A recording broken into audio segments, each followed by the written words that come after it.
Hello to all my friends out there. Hi, you guys. Well, I hope everyone is doing okay.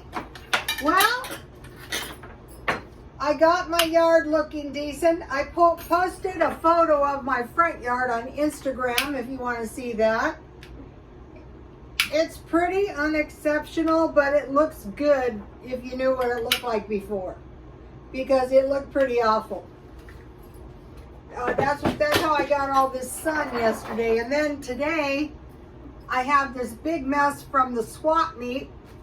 And the video of the swap meet is on Twitter, if you would like to see that. So I want to be very careful with my stuff, because I could load it all up in the car and sell it for $1 each if I need money. So this video is stockpile in basic categories cans. Okay, what I did is I actually fell into this pit again, this stockpile pit. There was a funny video, and it was a lady, and the video was, I hate my stockpile. And I thought, yeah, I relate. So what happened, this is sugar-free, where's that stuff? Strawberry peach, no sugar, still off the caffeine. Well, I know that if I drink the Coke, it could be months to years, if ever, if I get off of it. And so what I realized, if these sugar-free drinks are not so bad. So I fell into this pit of packages, bags, this and that. And I knew better than that, because 2 years ago when I moved, it was an absolute nightmare. And you never think about what's going to happen if you should have to leave and take your food with you. So what I want to do is go back to cans. And so I'm going through my stuff can by package, and it's awful. So, but it has to be done, and I'm dusting it. So the first category is meat and sugar, because my grandmother told me that during the Depression there wasn't enough meat and sugar. So I'm going to take it at her word. So what I have is, I have 25 pounds of sugar. And then what I want to do is, I want to stockpile individual portions, so that if I need to, I can just eat one of these and I can have my meal. So I have tuna. That tuna casserole I made was pretty good. I have deviled ham for deviled ham sandwiches. I have Vienna sausages. I could put those in top ramen. And here's some more potted meat. This is cheaper than deviled ham. And then I bought these. These would be good in top ramen, or just with crackers, or just to eat. So these are some little beef sticks. So category 1 is meat and sugar. Category 2 is vegetables. So I would stockpile tomatoes, because then you can make some spaghetti sauce. Peas, because then you can make some green pea soup. I made it many times. And cream corn, because you can make soup. But any kind of vegetables you like. So what I'm doing is I'm stocking these in the box to demonstrate to you how much more efficient this is than packages. Except, you know, what can you do with some of the stuff? Okay, but I don't really want to stockpile that. I want to know that I can take this food and leave with it. And I don't want any insects. I don't have any insects. I don't want any insects. And no spoilage and wasting.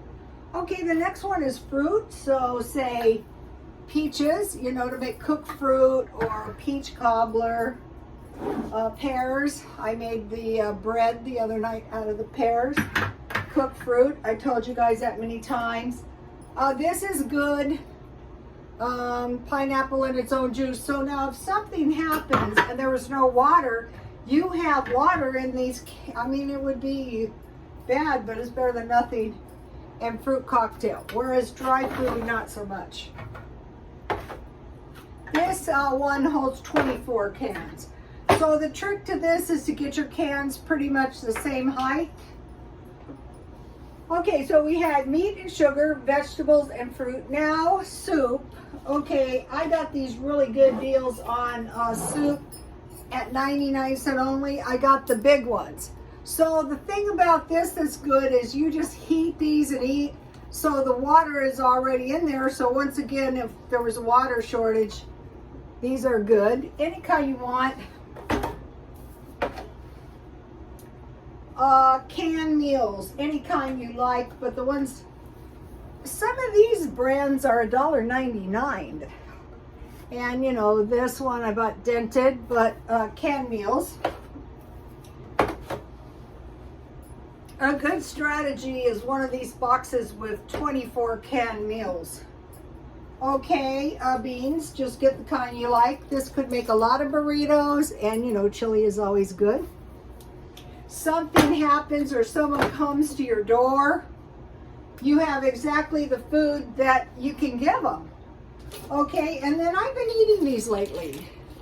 I bought this at a grocery outlet, but these are good. Sometimes I go on the keto diet, so I bought, you know, some of these. Okay, now milk. The best one is evaporated milk. I like to buy it by the case. And then, you know, for the last 2 nights I've used the cream. And so I think this is better. Nothing's going to go wrong. Also, I have a recipe on my Twitter for baby formula. Okay, powdered drinks. That's what I'm drinking here. So you get 8 or 10 of these. So the point, this one's orange. So the sugar ones, no sugar ones work good for me. But so, you know, it's not taking up space. And then lemon and lime, you can make lemonade or you can put some in your tea. And then tea or coffee. These are 60 for $1 instead of this is 100, but now they're 60. So what you see how much neater this is? It costs more than the bulk, but actually you probably have more usable food. Also, if someone comes, you can give them, you know, a couple cans. Okay, now, so that's Stockpile by basic categories cans. So that's what I'm doing, and I'm going through, and I'm always learning. So if dust gets on the outside of the cans, nothing's going to happen. It's not going to be destroyed by water, and it's not going to be destroyed by insects. If you live in a place like I do that's pest-free, you can forget they even exist. Okay, now I want to talk to you about car living. I watch car living videos all the time. And so what I do when I get up in the morning, I'm home early tonight, but normally this isn't the way. I am in my car from the time I get up until it's dark. And the major thing if you're doing car living is your food. So when I first started this, I bought 31 cans of food, you know, and I would eat them. You guys have seen me. If you follow me, I eat them out of the can. But there's also good fast food that's relatively inexpensive. Del Taco bean burritos, and you get a large tea. I think you can get that for about $2. Taco Bell bean burritos, I like those. And then if you have the McDonald's app, you can get free cheeseburgers and free hamburgers. A lot of times I give my free hamburgers and stuff to the homeless. So now, the main thing about living in a car is staying cool in the summer and warm in the winter. So you would want to park in like a parking structure all day. Here in like Parkway Plaza, we have parking structures. I mean, they're all over. if it rains. You can park in there, maybe not overnight, but for many hours of the day. And then in this town is interesting, in the poor areas, there's no shade. So you don't want to park there. You want to go to a better area so you can be more comfortable. So where I usually go is shopping centers because there's restrooms, if you need to go to the restroom, and there's tables, and it's usually outdoors. So one of the things I like about the car is I'm outdoors, because in my job, I was inside from 8 in the morning, a lot of times till 8 at night. All right, now I want to talk to you about what I bought today. Okay, I'm buying these for the cooking. Now I had to pay $3 for these. Yesterday I got them for $2, but I thought, I need these, I'm gonna pay. I got this because I have a perfume collection and I thought it was really pretty. And then I think I'm gonna try to can, so I got this, you know, for filling the jars. And then I got these hair cutting scissors for $1. Are they the best? No, but it was $1. Then, if you guys ever thought about that, if you like good magazines, I got these for $1 each. They're really nice, and there's recipes in them too. And then this is an old Dale Carnegie book. I don't know how old this is. I think it's about 50 years old. It's around 1970, so I'll probably hang on to this. This is a collectible. So that's what I do for a living too. Okay, I want to talk to you about the U and the R, let's just say war. Okay, so I watched this guy, and I think what he's saying, because you might be over here going, well, what's really going on over there? You know, the feed is really bad on YouTube. I don't know why. But what he said, and I agree, is the R country is attacking the U country's army. That's the major thing they're doing. They're just hammering the army, wearing the army down. They don't really want to destroy the cities. And they want to weaken the U country army, and then, you know, they're going to probably level them if something doesn't so happen. They want to wear the U country's military down. That's not good. So we want to prepare. If they should succeed, it might cause some kind of consequence. So we want to make sure all of our food is tidy and things are ship shape. Okay, in my garden I have cucumbers, tomatoes, zucchini, and turnips.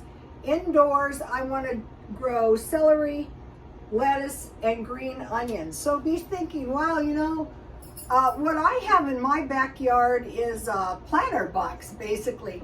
And so I just planted as many tomatoes as I possibly could back there. And I'm seeing a couple tomatoes are coming. So, and then indoor, you know, if you cut the bottom of your celery off, a celery will sprout out. And you could eat that. And be thinking, how can I possibly grow a little food in the house? Be thinking all the time, what can I possibly do to save money, like buying food marked down. But basically, after this latest cleanup, I don't want to go through this again. I thought I learned my lesson last time. It's just cans. If I am going to have to worry about food storage, it's because I can't get any food or something like that. Okay, you guys, please like, comment, and subscribe, and God bless you all.